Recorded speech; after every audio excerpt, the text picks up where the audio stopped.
This is Nathaniel with coding-bootcamps.com on another indexing video. In previous videos where we created and deleted indexes, we ran the command to get indexes that belong to a collection. But this video is intended to take a step back, just talk a little bit more about this command, make sure that you're familiar with everything that this command provides for you. So if we look at our help that we had up here for collections,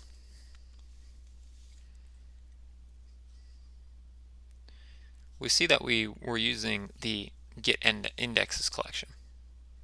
Now, this collection, or this command rather, does not have great documentation in here. So this is kind of a practical example too of showing how you can go and often find that information. So if we return to our browser here, we can go to search documentation, and we can, copy the wrong thing. Going to go back to my terminal and copy this.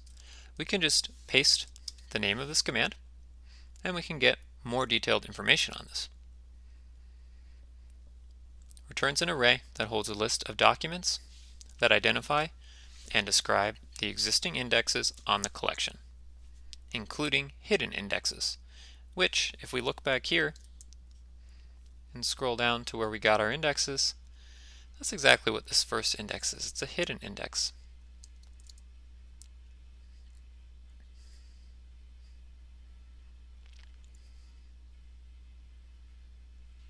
db.collection.getIndexes returns an array of documents that hold index information for the collection. For example, this looks very similar to what we see in the CLI.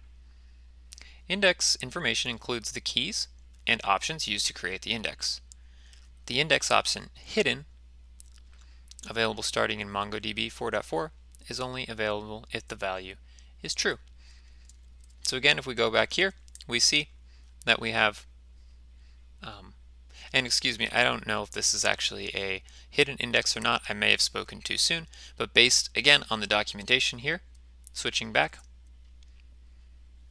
the index option hidden, available starting in MongoDB 4.4, is only available if the value is true.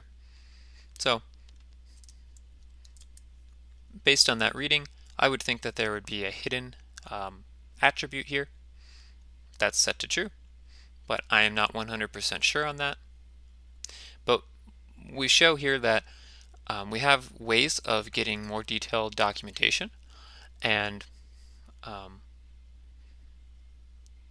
per the documentation, we know that we have the type of the key that we're indexing on, which is text. We have the name of our index, and we have the expression that we're filtering on.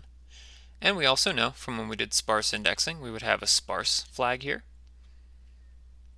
And we have other information regarding the weight of the index, the language, the version of the index. And with that said, we'll continue on indexing in the next video.